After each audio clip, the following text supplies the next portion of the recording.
This is a quick video on how you can paint your airsoft pistol for under $5. Here's the paint that I'm using and the sponge applicator. The paint is 54 cents each and the sponge is $2. The only other things that you're going to need is cardboard or something to paint the pistol on, and a few paper plates. To get started, put down your cardboard. Make sure to be careful not to paint the sights. Taking out the magazine is optional. Also, it is good not to paint any moving parts. Make sure to tape off anything that you don't want to paint, and if you want to keep the markings, tape them off or just be careful. The nice thing about acrylic paint is that it can be wiped off easily. You don't have to take apart the gun because we're not spray painting it, so you can do this inside. I'm using 2 shades of green and 2 shades of brown and 1 sand colored paint.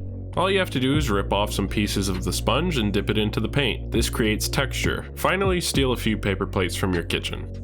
So what you're going to want to do is dip your sponge into the paint on the paper plate and then splotch it around so it's not as thick. Then all you do is just apply it to the gun with various amounts of pressure. This type of painting, you're going to have a bunch of layers, so it's okay. You don't have to paint the entire gun with just the green all at once. You can come back with different colors and you'll just keep doing this over and over again. So it's okay if you mess up on the first pass because you'll end up painting over that anyway. Now I go for a lighter shade of brown and I do the exact same thing that I did with the green. You don't have to use too much paint because this stuff goes a long way. As you can see, it's coming along pretty nice and I've just used 2 colors so far. The sand colored paint, I found out that it was a little bit too strong and too bright. So I ended up using this and then painting over it so that there would be like a layering effect. The light green paint that I had was a little too bright. So what I did was I put some of the light green paint down and then the darker green that I had, I added a little bit of it. I just mixed them together to create a darker green and you can see it's a little bit lighter green. Now I use that color very sparingly because it is a very bright green and I didn't want that to stand out too much. So then I used the dark brown paint to hide the sand color and the light green so it doesn't stand out as much.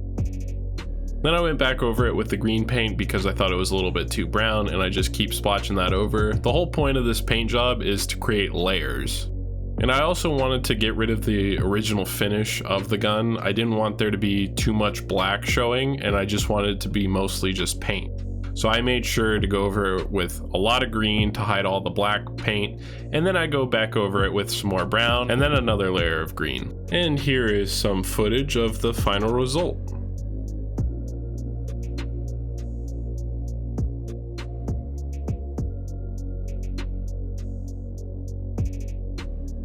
I hope you guys enjoyed the video. Leave a like if you did, and thanks for watching.